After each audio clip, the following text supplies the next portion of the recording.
Kim Chiu at Paolo Avellino busog na busog sa endorsements. Ang Hyundai Incorporation Philippines nga ang isa sa mga brands na nagtiwala kay Paolo Avellino at Kim Chiu. Kanina ay nagkaroon ng event ang Hyundai kung saan si Paolo Avellino ang present at ipinakilala ang mga bagong sasakyan at offers ng Hyundai Philippines. Napakagwapo nito sa kanyang suot na formal attire na suit and tie. Komento ni Chanite Princess Kim Chiu ay alam ng mga tao sa paligid ko pati na rin ang aking mga followers na gustong-gusto kong mag-drive. I was able to drive and experience ang ilan sa mga bagong henerasyon ng mga kotse ng Hyundai noong nag-shoot kami.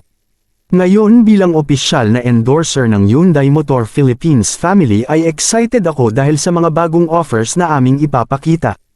Nagpasalamat din si Paolo Avellino at sinabing isang karangalan ang mag-endorso ng isang brand na pinaniniwalaan mo.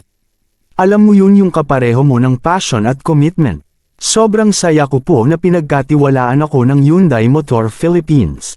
Ayon naman sa Hyundai ay may reason kung bakit sina Paolo at Kim ang kanilang kinuha na endorsers. May tiwala kasi sila sa dalawa at sure silang hindi sila mabibigo sa kanilang layunin. According to them ay sila ay endorsers hindi lamang dahil sila ang mga sikat at talentadong bituin ng henerasyong ito.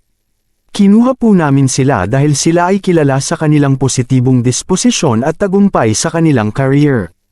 This means forming deeper connections while communicating our vision on innovation to Filipinos. Samantala, patuloy ang pagsikat ni Kim at Paolo patunay na pinagkakatiwalaan sila ng mga brands. Anong opinyon mo sa balitang ito? Magkomento sa ibaba at huwag kalimutang mag-subscribe sa aming channel. Maraming salamat sa panunood.